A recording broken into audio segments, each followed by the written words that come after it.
Hey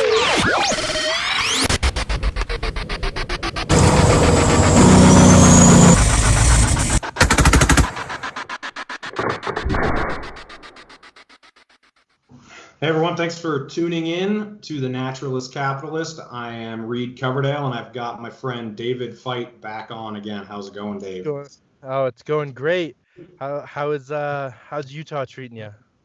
They haven't lost their minds too much, but it seems like most of the world is either losing their minds over the fact that they're about to lose all their freedoms and rights, and then the other half is cheering that the government is suddenly perfect again. I want your reaction on the entire situation. What are your thoughts? Oh my gosh. I had a fantastic conversation this morning. I'm staying with a friend and their family, and a friend of that family is also staying there. He's a older Democratic gentleman who was just going on and on and on this morning about we fixed it, we did it, we won, we beat fascism, like, and I was just laughing my ass off. And my friend's mother and I basically teamed up on this guy as soon as he started going off about Kamala, because he was talking about how great it is. She's going to be the first female vice president, the first black vice president, first female black vice president. You know, she gets to check a whole bunch of boxes. And my friend's mother was just like, yeah, too bad she doesn't have any good policies. And he was like, what do you mean? She's like the most progressive. And she was like, yeah, until she walked it all back. And I was like, exactly. She's the one that's saying they're not going to ban fracking. And my friend's mom was like, yeah, I'd say goodbye to, or she's like, no, forget about universal health care or Medicare for all. Right. We're just teaming up on this guy because, like, come on, wake the fuck up. Kamala Harris and Joe Biden are not good people. They haven't done anything good for the country. Right. Yeah, and they're also not in the White House yet, and they might not be ever. Right. I mean, the thing that's funny is there's tons of stuff that you and I would disagree with them on, but even the stuff that you and I disagree with progressives on, they don't even want. You know, like they don't want any of these government programs that progressives want. I mean, they're just kind of going to be like Obama, maybe a little bit more liberal. I mean, it's just such a joke that they're being cast as, you know, the next FDR or whatever Bernie says about them. It's so divorced from reality. My other favorite part of this morning, I was watching CBS News, and our favorite ex-libertarian, Bill Weld, was on there talking about how much he looks forward to a Biden administration. But here's the kicker. This is his heartfelt, touching story about why Joe Biden is great. His story consisted of back in like 2010, when there was a gridlock in Congress and Mitch McConnell was really trying to push something through. Him and Bill Weld were talking about how we could possibly get the Democrats on board with this deal. He would not talk about what he was talking, or he would not say what he was talking about. It was just this deal. And he was like, I know who to go to. So he walked across the street to Joe Biden, and he got that deal done. And I was like, oh, so this is the person Mitch McConnell chooses when he needs someone to sell at the Democrats. Great selling point, Bill. Yeah, I mean, it's just insane to me.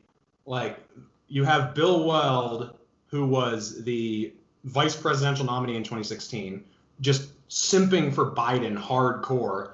And then we have Austin Peterson, who is the runner-up for the Libertarian presidential nomination, simping for Trump. And it's just really sad to me. To me, it's like, if our philosophy can only be consistent under a Democrat, like under Obama, but then once you have a weird election like this, it just goes out the window and our principles don't matter anymore. Is that all we are? Like, if that's all libertarianism is, then I don't want anything to do with it. You know what I mean? So as we've been attempting to record this, I keep going back and forth on how harsh I wanted to be towards the Libertarian Party in this recording. Because I think we we might have just watched the death of the Libertarian Party. Yeah. You know, Nick Sarwark wants to say that 2016 was an anomaly, right? And that we're still trending up from 2012, and that we're still good. 2016 was just an anomaly. I don't think it was. Because 2018, we did better than 2016. We didn't have a presidential election, but we grew in 2018. New York State got ballot access in 2018. Don't have it anymore. We just lost it. Thank you, Joe Jorgensen. Mm-hmm. Yeah. I mean, I love her. I have nothing against her. I think she did the best she could do post-nomination. She did a fairly decent job. Her and Spike were both fairly good post-nomination. But they both partook in the fuckery that was the primary. And I mean, Joe Jorgensen was one of Amash's biggest opponents in the one debate that Amash was in. She was the one going heavy against him. It was her and Hornberger. Amash wouldn't have lost us ballot access in 3 states. No. Amash wouldn't have gotten less than half the votes that Gary Johnson did in 2016. Amash would have gotten us more ballot access in multiple states. He would have, and I know that he dropped out of the race for a multitude of reasons, but I can't believe that the just absolute piling on of shit that he got the second he announced his run didn't have a lot to do with it. We weren't welcoming in any way, shape, or form as a party. Right. Yeah, so I want to talk about how the Libertarian Party fucked up, and then I want to talk about outside forces that made it harder. But since we're already talking about the Libertarian Party, I know you don't like Dave Smith, but I did watch his video on where the Jorgensen-Cohen campaign messed up, and I do agree with some of his points. I'll have to go and watch that. I don't like him in any way, shape, or form, but he brings up good points often. So one thing that was really weird that I noticed is there were a lot of I don't know if you'd say left libertarians or anarchist libertarians who hated Ron Paul for some reason, and they were just shit talking the Republican libertarian section, which is really dumb. It's totally valid to criticize Rand Paul when he tells us that Trump is libertarian because it's bullshit. He's not. Totally valid to completely disavow whatever Rand Paul says is good about Trump, or if Thomas Massey says something like that. But to just push those people away, I think was a really bad strategy. There was this it wasn't just. I mean, I think the expansion of the party is great, bringing in left libertarians, anarchists. We want all of them. We want everyone who feels welcome to join. But there was this push to keep the Republican-leaning libertarians out. And it wasn't really from Joe and Spike. It was from people who were supporting them, people who were running social media. Did you see that at all? Do you think that's true, or what's your thought?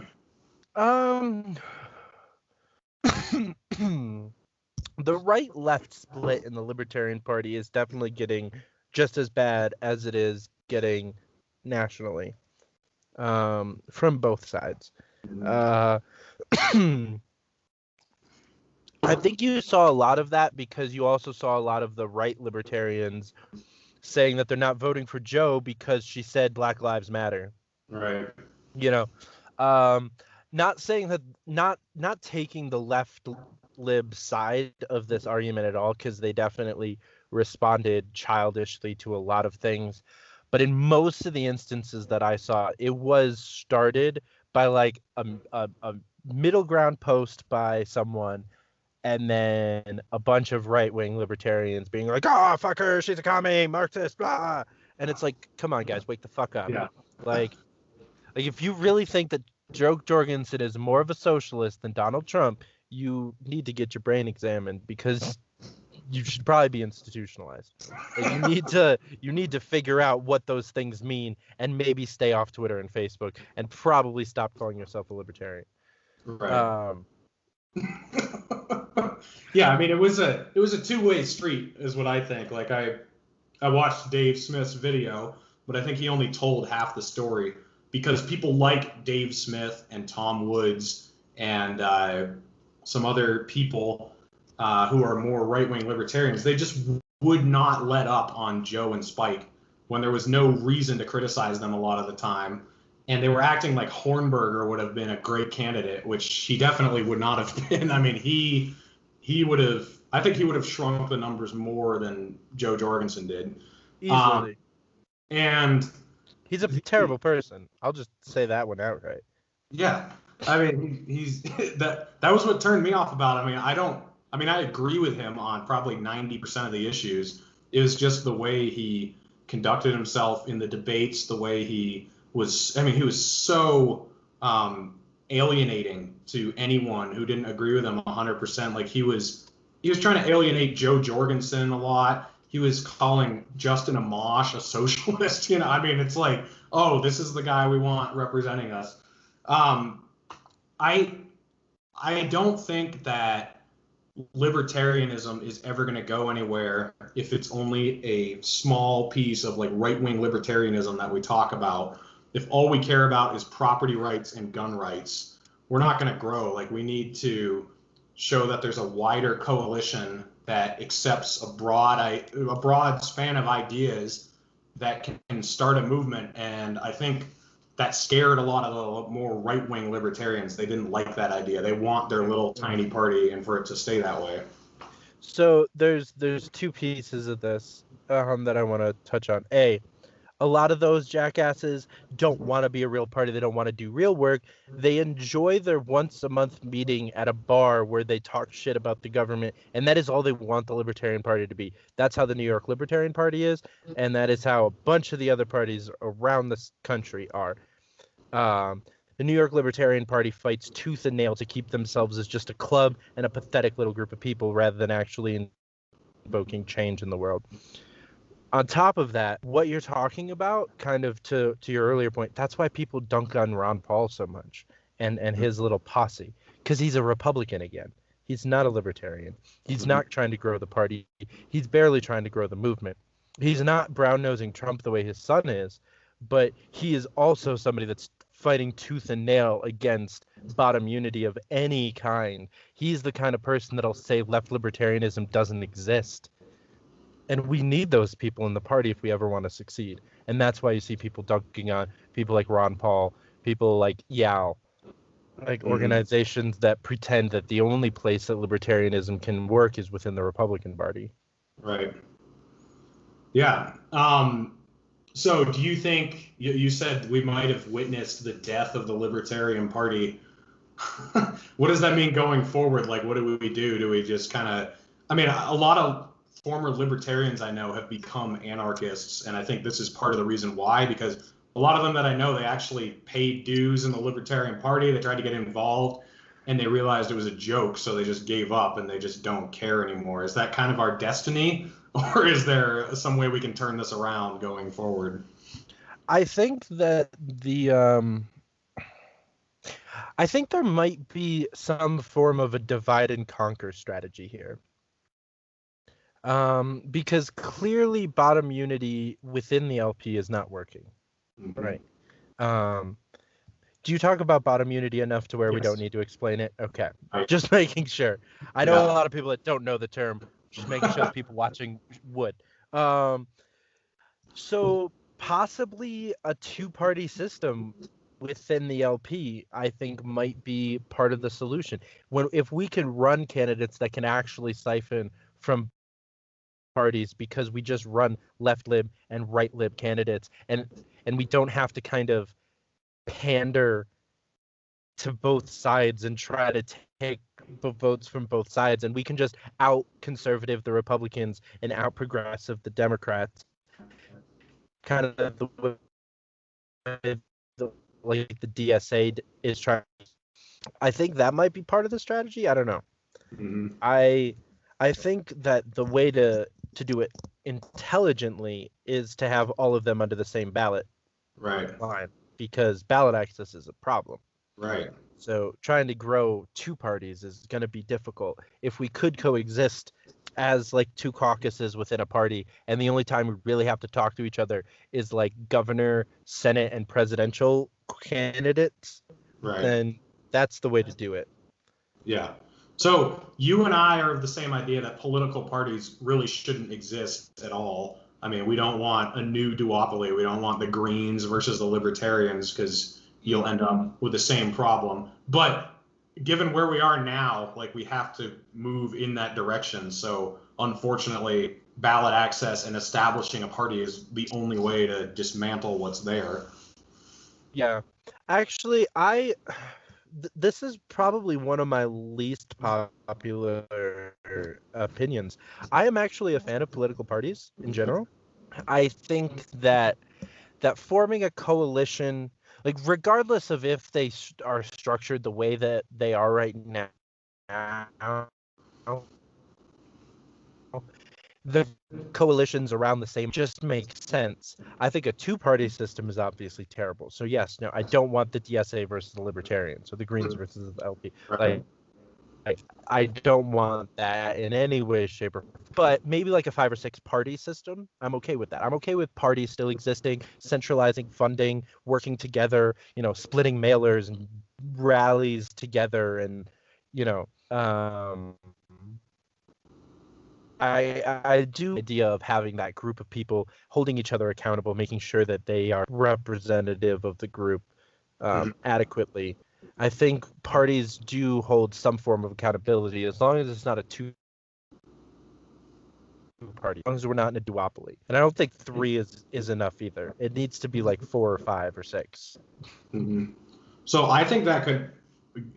What's unfortunate is seeing how much people still believe in the duopoly because of how many votes were cast this election and how many incumbents won re-election and how horribly third parties did, even in states that have Arkansas did well. 33.5% in Arkansas statewide. It's true. We have one election to point to. We have to admit that it was a Republican versus a Libertarian. It wasn't a 3-way race, so it was it was easier to get that. But yeah, a lot of people wanted Trump to win again because they thought that would shatter the parties more. I view assuming Biden does eventually take it. I think he still hasn't been declared. It's been projected that he's the winner. But if he's getting ready to make a actually probably right about in like 2 hours. He's addressing the nation. I was watching like mainstream media all morning. He is the president-elect Joe Biden in everyone's. All right, well, there you go. So president-elect. I think this actually destroys the two-party system more than a Trump victory would have. And here's why. The progressive Democrats, if Biden had lost, this would be their rallying cry. Like, see, the Democrats need a progressive candidate if they want to win. That has just been proven false. The Democrats and the Republicans, they can just suppress the vote so much that it doesn't matter who turns out. Like, as long as they get their people to vote their way, they'll win. So the progressives, I'm hoping, are not going to be delusional enough to think they can primary Kamala Harris in 2024. Hopefully, they just realize they need to start something else. The Republicans, I think, are destined to splinter with Trump losing because you're going to have some who have idolized Trump as like the new Ronald Reagan, and they're never going to let him go. This like ultra nationalist, like shallow populist part of the Republican Party, I think, is permanent now. And then you're going to have some more like the traditional, more fiscally conservative, older Republicans and the libertarian Republicans. I think that it might split up just because the party's going to have no idea where to go now because it has sacrificed any principle to just stay behind Trump, and now their figurehead is gone. So I actually have hope that we could see some splintering now. Well, what do you think about that? I would love to see that. The only reason that I think you'll be right, but I'm not 100% sure that I'm right about Biden actually being as bad of a president as we think he'll be. I think that he might appease the progressives in just like a few little ways, reform a little bit of criminal justice, maybe legalize marijuana at the end of his first term to get reelected. I think he might.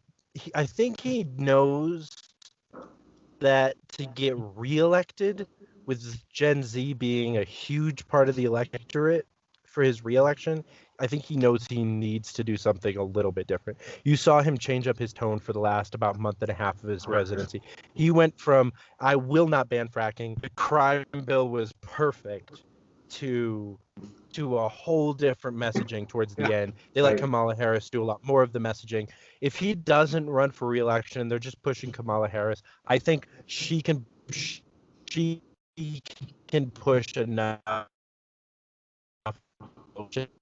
progressive enough for them to possibly appease the Democratic Party. Maybe that's my slight utopian view of people. Right. If I'm wrong, if that's not true, I think you'll be 100% right. I think the progressives, people that supported Yang and Tulsi and Bernie and Marianne Williamson, are going to say, "Fuck this bullshit. You didn't do anything you said you were going to. We still have huge oil and gas lobbies. We still have huge criminal justice issues. Marijuana is still not legal. We still aren't even in the Paris Climate Accords, because that's something Biden's been wishy-washy on. Fuck this. We're going to the Green Party or the Progressive Party." Right. Yeah. So. Or Brett Weinstein's what is it, the Unity Party? Is that? Yeah. That's a cool. I want to talk about that. I want to talk about that later in the show. I've got some thoughts on that. The reason I think. Can I ask you a question real quick before we move on? Yeah. Because you're talking about the splintering of the Republican Party. Mm-hmm. I'm curious who you think would be the two candidates in 2024 that kind of lead that split. If I have to guess right now, the Biden Bernie of the Republican Party. Yeah, so I think Kamala Harris will be the Democratic nominee. 2024 Republican. I'm going to say Nikki Haley is going to be. I think Nikki Haley or Donald Jr. is going to be the leader, which is really sad, because I don't see them moving away from their nationalist, shallow populist ways. Some people. I mean, who do you think leads the revolution? The revolution? The exodus out. Who's the Bernie Sanders of the Republican Party? Because it's not Rand Paul. I know. I was going to say it's not Rand Paul. I don't think they have that in the Republican Party. I think Rand Paul's the closest thing you have to that, but he's not going to do it. He's going to be like Bernie. The only option would be Matt Gaetz. But he's into that nationalist populist message. He's into the populist part, but he's an anti-corruption politician, which is why I still have respect for it. His nose is covered in Trump shit, but that's what I was gonna say. But I think he's I think he 100% should run if he's 35. I'm not 100% sure how old he is. Mm-hmm. He should definitely run in 24. I think he would be a good. He'd be somebody that I could see myself voting for president, which is saying something, because I fucking hate the Republican Party with a burning passion. But he's the first Republican to swear off PAC funding, which is just that's cool. Yeah. He is a member of the Liberty Caucus. He is fiscally conservative. He's just doing the same thing Rand is, brown nosing the president because the president likes him because he's cool. Right. And people like him. Yeah. The only way I can see myself voting Republican in 24 is if Rand Paul somehow wins without completely sacrificing his message, but I'm not delusional. I don't think that's going to happen. I'd give that a 2% chance of happening. I mean, I think it's so unlikely, because I think the Republican Party is mostly about culture. They're a cultural party. They don't really care about fiscal policy. They're pretty detached from it. They care about abortion, guns, and immigration, and that's about it. like, and standing up for the flag. I mean, those are their issues, and right. I won't vote Republican in 24 because I'm voting Amash Cohen in 24. There you go. I do want to get to that later. But first, I wanted to talk about the blame doesn't all fall on the Libertarian Party this election. The outside force was there was so much fear mongering that there's so much importance on this election that your rights are hanging in the balance. We have to defeat fascism, or we have to stop communism, whichever side of the aisle you were on. It was just drilled into everyone's brains that this election was so important. And I know they do that every election, but it was worse this time, which is hilarious because Biden and Trump, in my opinion, are some of the most similar candidates we've ever had run for president in my lifetime, at least. But I do think that affected people not voting third party, because I know a lot of people who didn't vote for president or voted third party who ended up going for Trump or Biden this year just because they thought the stakes were really high.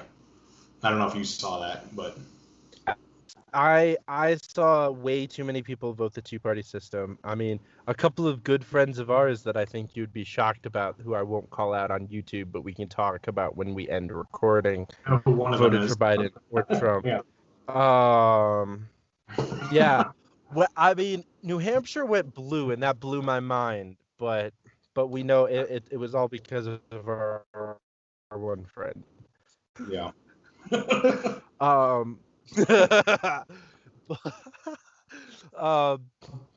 Hopefully he doesn't watch your show that much. Yeah, I'm sure he doesn't.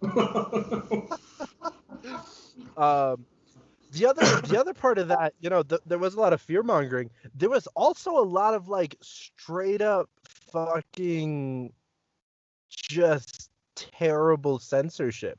Like, I am an anti-conspiracy theorist. I think when politicians cry foul, it's one of my least favorite things that any politician can do. Tulsi did it too much, in my opinion. Like, I wasn't even a big fan of her lawsuit against Clinton. Like, I thought that was just being kind of bitchy. Yes. But something that actually happened is over half of the named members of Joe Jorgensen's staff had their private Facebook accounts removed in the last 2 months of the election. That's a thing that actually happened. Mm-hmm.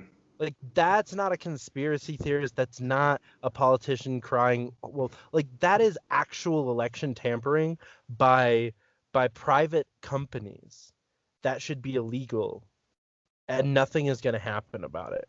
Mm-hmm. And then we also saw blatant examples of at least Associated Press data removing votes from Joe Jorgensen throughout Election Day and the days since, like, in sweeping numbers. These are things that actually happened. Like, this election not only was rigged in a social setting, it was rigged in general. Mm-hmm. There was way too much election tampering going on. Yeah. So, do you think, assuming that this goes forward the way it is, do you think Trump actually lost, or do you think that he actually won? What's your opinion? I still am of I think that, let me put it this way. I don't know. Mm-hmm. I think he will win, though. I think he has a strong enough case to take this to the Supreme Court, which is a 6-3 conservative majority. And it's not even, it's too political. This isn't based on merits. It's based on strength of case and like just enough proof to get it to the correct court to make it political again. And I think he has the proof to get it to the right court. And once it's political again, he wins just by sheer votes, like 6-3. Even if he has one conservative judge that doesn't follow suit, he's still fine. Mm-hmm. So even if what if I'm not extremely familiar with the court case right now, but if they do the recounts and he still loses, is that the end of the road for him, or how is it laid out right now?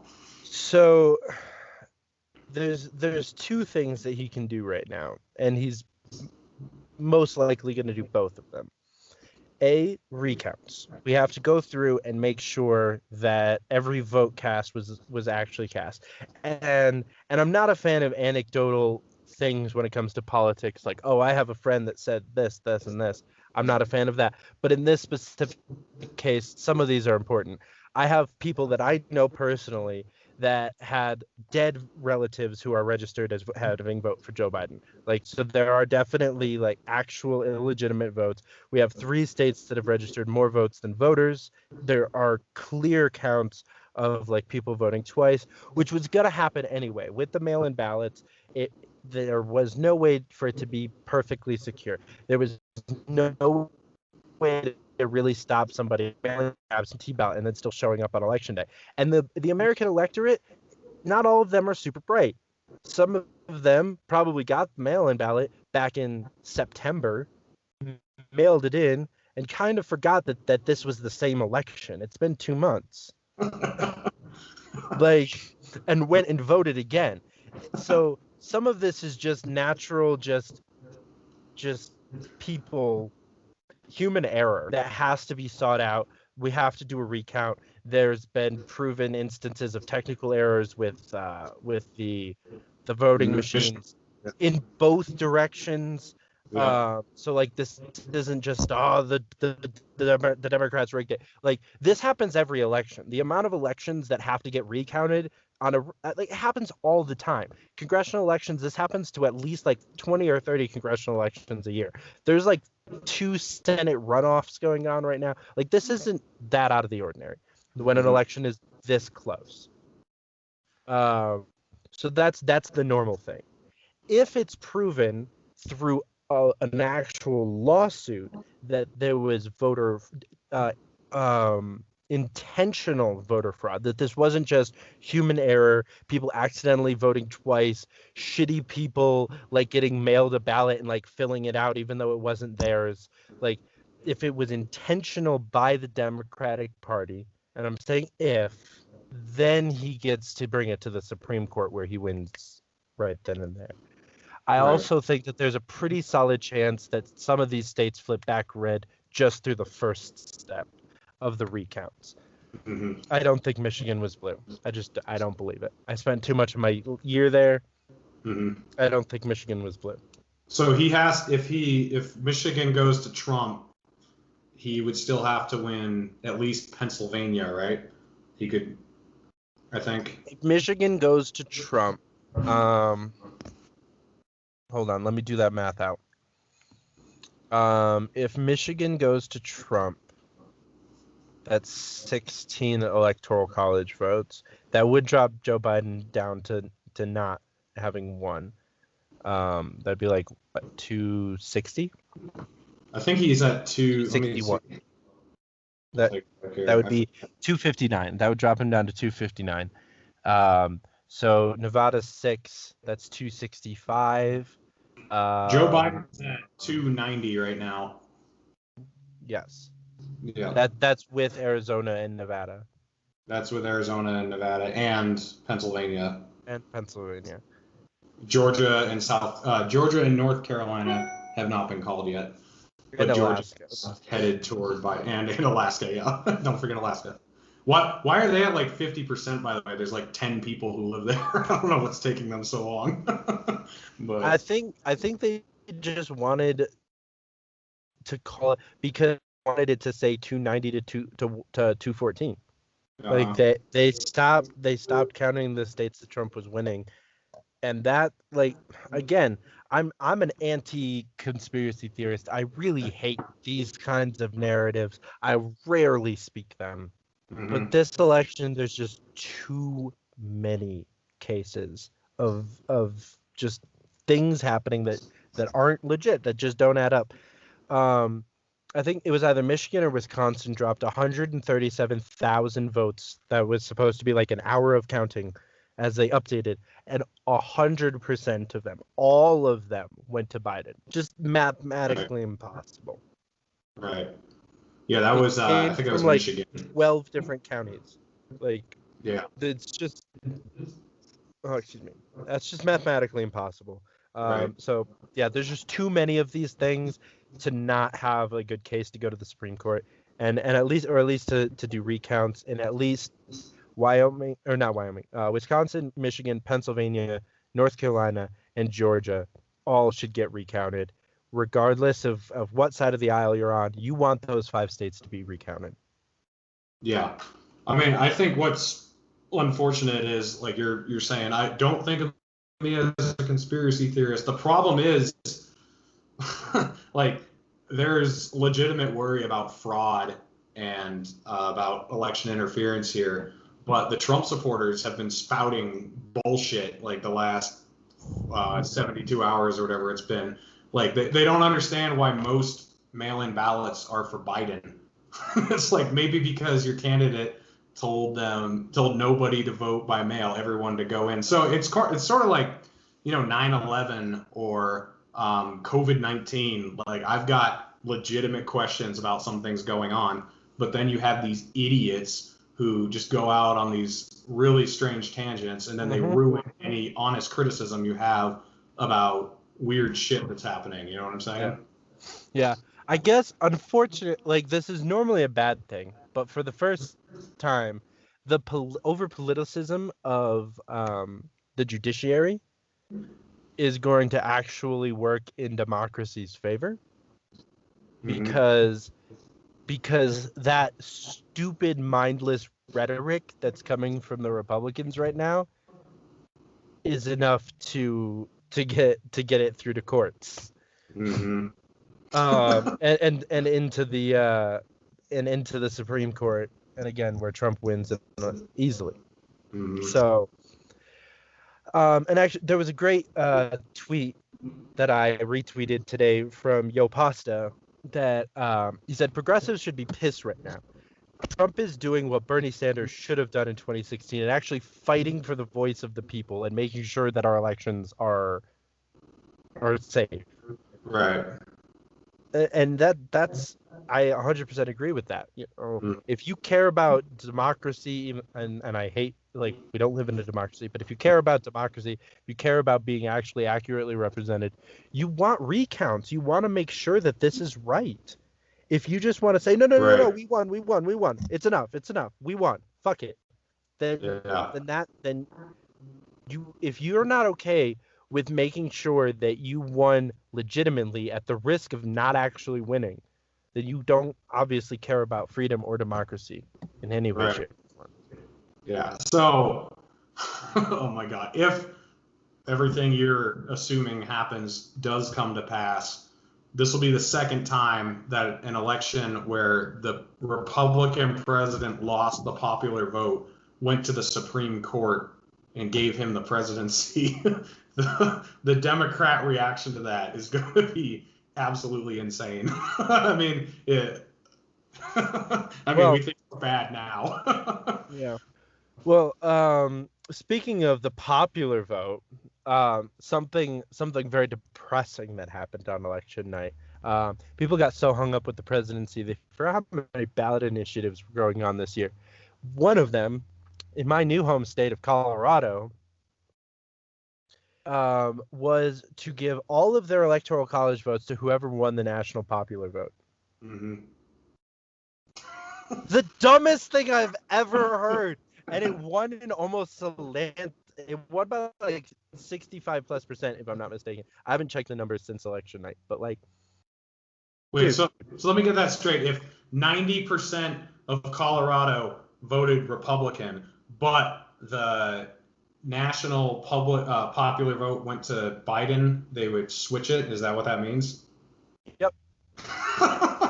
Yeah, that's not representative, I don't think. But what they don't understand is that even if they vote Democrat, a Republican might win the popular vote. That's a thing that's happened. Right. It's only happened 5 times that one without the popular vote. Yes, they were all Republicans, but it's only happened 5 times. Right. So, something that's unfortunate, but is legal, is ballot harvesting. I don't think I forget how many states it's still legal in right now. But unfortunately, people don't understand that's still a legitimate way to win is ballot harvesting. And there have been bills put forward about election integrity from Tulsi Gabbard. And I think they got like one or two co-sponsors each, all the bills she's put forward. And now suddenly everyone cares. When throughout this entire primary season, there's been so much interference, so much picking and choosing winners, so much excluding people from qualifying polls. This has been going on forever, and now people are complaining about it. I care. I mean, like you said, if you don't care about the presidential election and who won, then it's hard to call yourself someone who cares about freedom and democracy. But at the same time, it's funny to see everyone just have this revelation about how fucked up our government and our system is. It's like, where have you been? Yeah, no shit. This is the way it's been for a long time. Yeah, I mean, again, not to be a conspiracy theorist, but if the Democrats were planning on doing something shady here, there's no wonder why they didn't support those bills. Right. They can't have paper backup requirements if they're planning on inventing voters. Mm-hmm. And the Republicans, I don't think this was one-sided. I think the Democrats probably just did a better job at it. Mm-hmm. Yeah, I saw in Texas, I forget which district, but they had ballot drop-off locations in each district, and some of them they showed. I saw this graphic, and it was one district with 100,000 people in it or something, and they had 5 different drop-offs, and then there was a huge district that had millions of people in it. Still only had one spot you could drop your ballot off. I mean, that is voter suppression as well, to keep Democrats from. I mean, it's the same thing. They both do to each other. So traditionally, how it works is Republicans participate in voter suppression, and Democrats participate in voter fraud. That's right. Most traditionally how it works. Republicans don't try to pay people off and do shady shit. They just do what you're talking about, where they make all of the Democrats they gerrymander, or they make all the Democrats go to one polling place and wait in line for 2 hours, and the ones that work can't vote. They don't allow early voting. They try to restrict absentee voting or mail-in voting, and they just try to drive down voter count in any Democratic district, or even just statewide. And then Democrats make up people or vote with dead people. Right. Yeah. Well, regardless of what happens out of this mess, and to be clear, I don't care who wins. I have, admittedly, I would be ashamed, but I'm not. I've had the most fun over the last several days that I've had in a decade, just watching this and enjoying people's reactions. This is funny as hell. I'm loving life. I've been having fun. All right, so most of your followers know Zach of all trades. Right. I've been hanging out with him since the election. On election night, we once Trump pulled ahead and it looked like he was gonna win. He was winning heavily in Michigan and Pennsylvania and Georgia and North Carolina. We started watching TYT, the Young Turks. Oh man, I haven't seen it, but they must have gone nuts. Oh my gosh, it was so much fun. They basically just stopped talking about the presidential election, started whining about Kara Eastman losing, which I'll admit, I kind of heard but started whining about a whole bunch of other things. And that's something so many people are ignoring Congress. There's 2 runoffs in the Senate right now, both from Georgia. That's huge. Why aren't people talking about that? Yeah. Democrats are down 5 seats in the House. Yeah. Yeah, I mean, it's the LP is down a seat in the House. Yeah, I know, right? It was so funny because whether or not, I mean, depending on how much fraud there is, whatever is found out, um, election night, nobody understood why Texas was blue and then went red, and then why other states were red and then went blue. Like they just couldn't fathom it. And it was because Texas is one of the states that counts the mail-in ballots as they come in. So on election day, they're ready to go. Or states like Michigan and Wisconsin and a few others, they count their mail-in ballots after the polls close on election day. So obviously, in-person voting is going to be heavy to Trump because Trump told all of his supporters to vote in person. So just like the old people or people who couldn't make it to the polls would vote for him through the mail. So it was a very small amount. So election night, I was on Twitter and I was on Facebook. People were just melting down about how Trump was going to sweep it. And I was just like, okay, guys, just wait. Like, watch. Things are not going to stay this way. And sure enough, they slowly started swinging the other way. I don't know if that was a failure of the media, because I didn't really watch media the few days before the election. I don't know if they warned people that that was going to happen or what, but people just lost their collective minds because they had no idea what was going on. And that's the only what people that were even halfway talking about it accurately on election night was on Joe Rogan's podcast. Yeah. I watched that. That's actually what I was watching for the majority of election night. Kyle Klinsky was spitting some bullshit, and they had to fact check him, and actually were talking about some of that stuff pretty accurately. Yeah, it was a joke. Kyle's breakdown was another fun thing to watch. What was? Kyle Klinsky breaking down on Joe Rogan. He just started like getting like. Why? Because his estimates were so far off. Is that why he was getting upset? He thought Joe Biden was going to win in a landslide, and then Trump pulled ahead, and he was like furious. Yeah. So regardless of what happens in this election, I think that, we were talking about the Libertarian Party. Should they have a two-party system or whatever? I think that the unity ticket is actually a good idea. This year, it was done way too was a horrible decision. What do you think about an Amash Gabbard unity ticket? 100. I love it. I love it. I loved it in 2020. I wanted that. I check my Twitter feed. There's a whole bunch of Amash Gabbard. I love it. I like Amash Gabbard. I like Amash Cohen. I like. I like Gabbard Kana.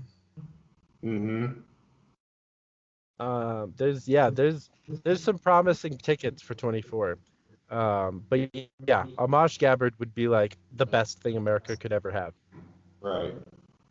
And I think the best way to do it, and something that I've talked about a little bit on my show, is I think that the commander-in-chief should be the vice president. I think that we need to kind of distribute power a little bit and make the vice presidency a little bit more powerful to diminish the power of the presidency. And I think an Amash Gabbard ticket is the perfect way to do that. Amash is clueless about foreign policy.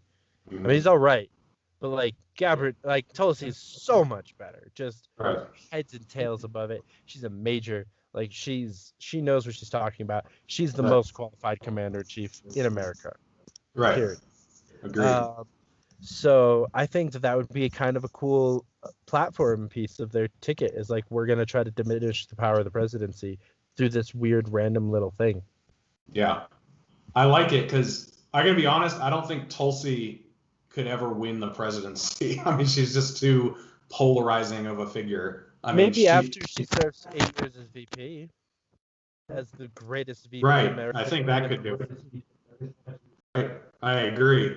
I just don't think in the current climate that she could ever win at the head of a ticket, but I want her. I think your idea is great. I love everything about that.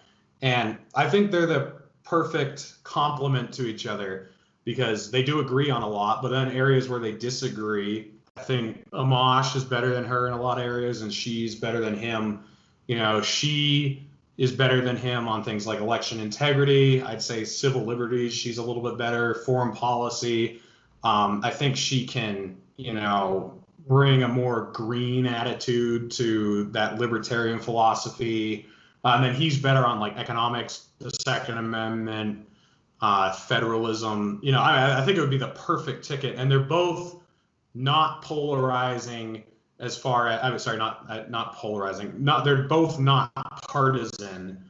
They're people who are willing to talk with anyone. I've watched a lot of Justin Amash's town halls that he's had, and it reminds me of Tulsi's town halls. He never turns down a question, never insults anybody. He gives thought out responses. He doesn't, he doesn't treat people like children, but most politicians do when they're talking to a crowd. He talks to someone as if they're at the same level he is.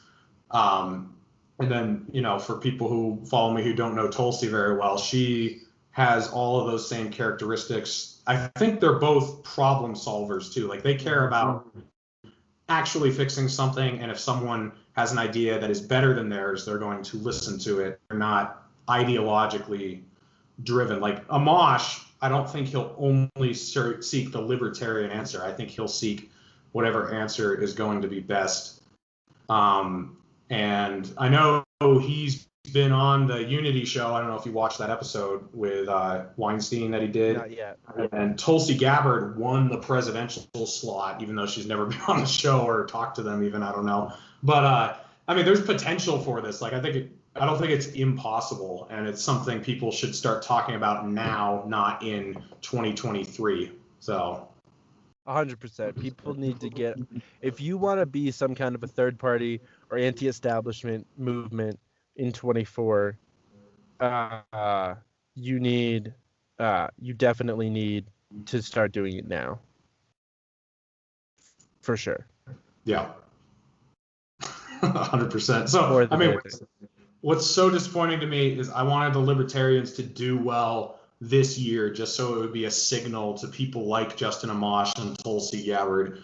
There's room for you to go this way. Like I wanted it to be low turnout in the duopoly, heavy turnout in third parties just as a signal. Unfortunately, we got the exact opposite of that. We had high voter turnout in the duopoly.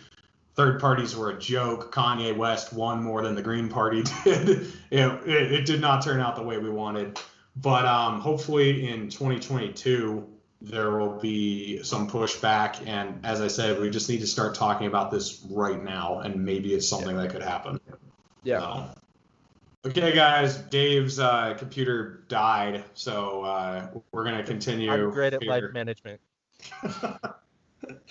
So the question we were on was, or the topic or whatever that we were on was for Amash or Tulsi or anybody who has a name in politics to consider running as a third party again. It would have been nice if third parties, specifically the Libertarian Party, but any third party did well this time around. The best signal would have been low duopoly voter turnout, huge third-party turnout. The exact opposite happened. It was record high duopoly turnout, extremely low third-party turnout. So how do we convince Tulsi or Amash or anybody that they should leave? How do we do that going forward? I think one of two things win elections: people and money, right? The reason good people don't run as libertarians, and the reason why libertarians don't win, is because they have neither, like, at all. Right. So I think you solve that problem for them. That's what we as libertarian activists, like yourself and myself specifically, need to be doing for the next years, figuring out fundraise strategies and or creating PACs, creating good like financial funnel his campaigns to attract people. And recruiting, getting Amash Gabbard 2024, the Facebook group, up to like 1 million people, like Right. something like that, proving like people are behind you. Right. I think that's these high profile people don't want to solve those problems for themselves, and they're high profile. There's a reason like that they are, and that's because they don't spend their time solving these kinds of problems for themselves. Right. Amash has money. He has people. He wins when he was a Republican. Same with Tulsi. But they obviously both are no longer in Congress. They clearly have figured out that there's some fucked up, and so hopefully they wake up a little bit more. I mean, Amash doesn't really need to wake up much more than just to actually stay in the race. Right. One thing that I think people believe erroneously is that we are going to have a presidential candidate who brings the country together and, heals our divides. The idea that we're going to have one person who runs for president that can do that is just not true. And we have so many people in this country. We have such a wide spread of land. We have so many different economies and cultures in the country. The idea that one person is going to make all of those people happy and make all of our problems go away is a fallacy, and people need to stop lying to themselves that that's going to happen. I think the biggest solution is federalism, letting the states run themselves as much as they can, because then you don't have that disparity. You don't have that centralized solution that is something that one person wants and not everyone else is going to want. You know what I mean? Yeah, so I think that the Libertarian Party has all of these lofty ideals of being the unity party that you mentioned, because they think that they are that Federalist Party. They are the party that says just leave each other alone. But that it's still bullshit, because not everybody necessarily wants that Federalist system. Some people look at that and they say we can't actually let the states decide things. We do that of slavery and all of these other crazy things that are why we have to force other states to do what we want them to do, which obviously you and I disagree with, but plenty of the country doesn't want to be free. Right.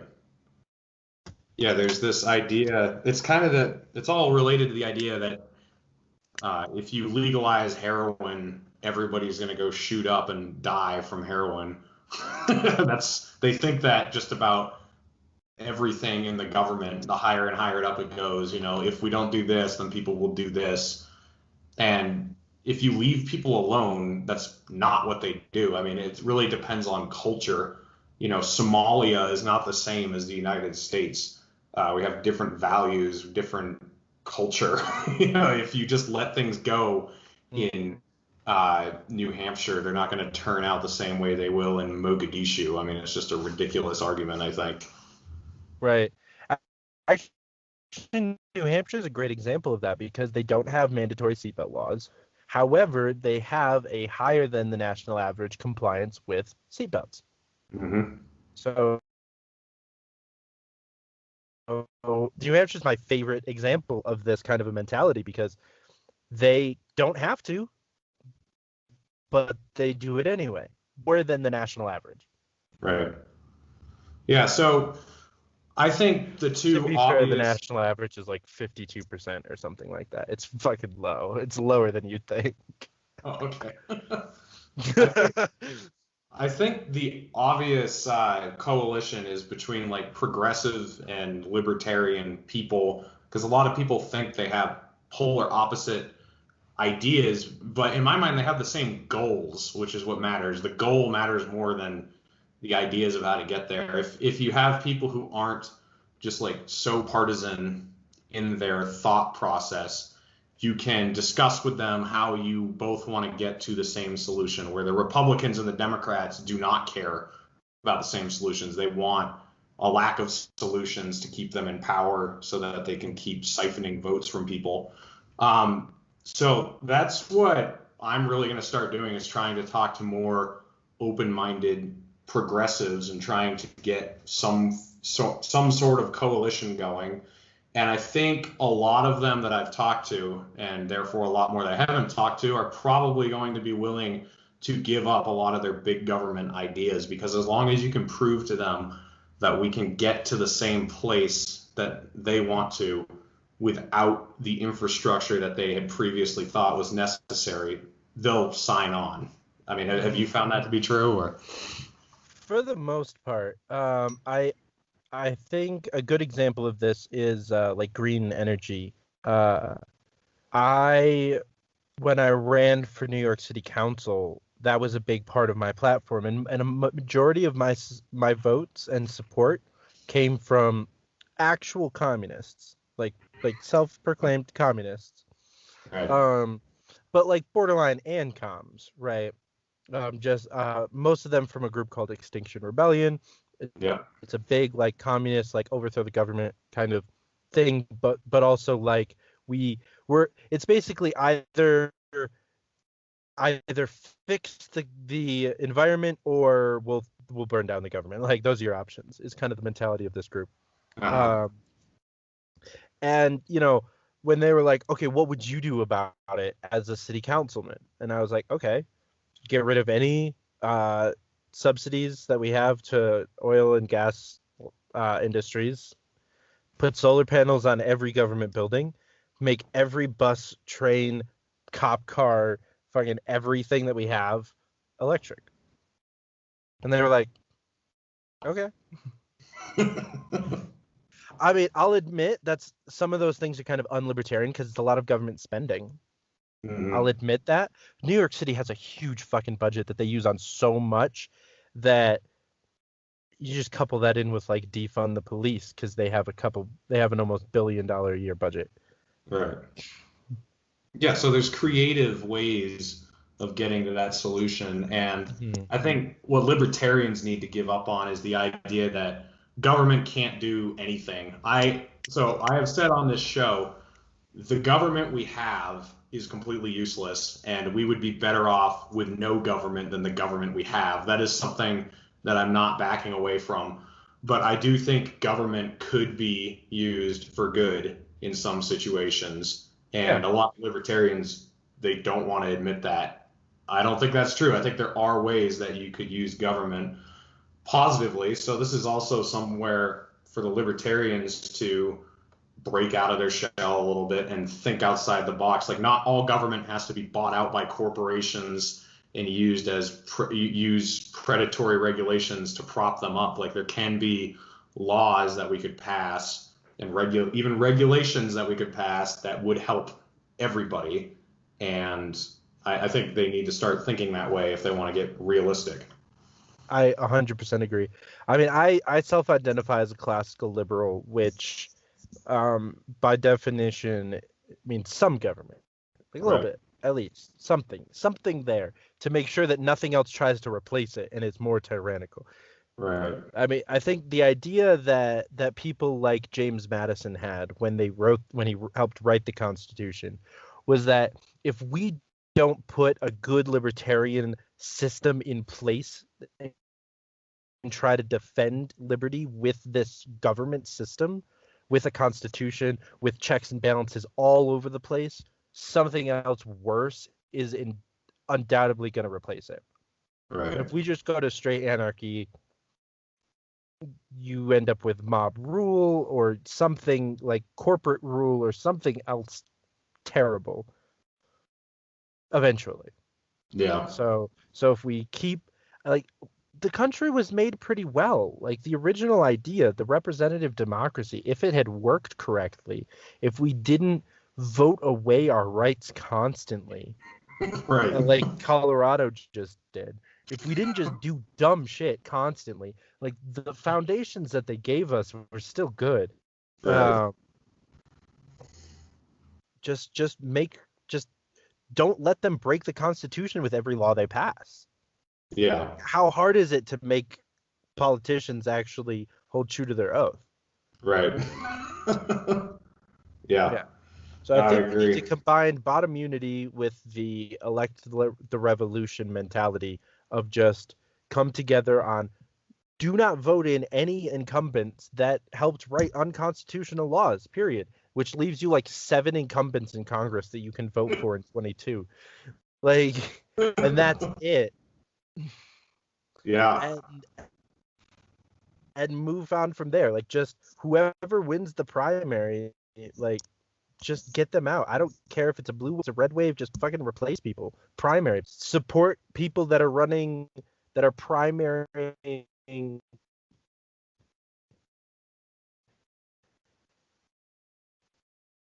If you're like a primary challengers to people like Jerry Nadler, or if you're in California, Nancy Pelosi, like, because your Republican Party has no shot. Just accept that. If you live in New York City or Southern California, or and same vice versa, if you're a Democrat in a rural area, support these like anti-establishment primary challengers because they exist in almost every race.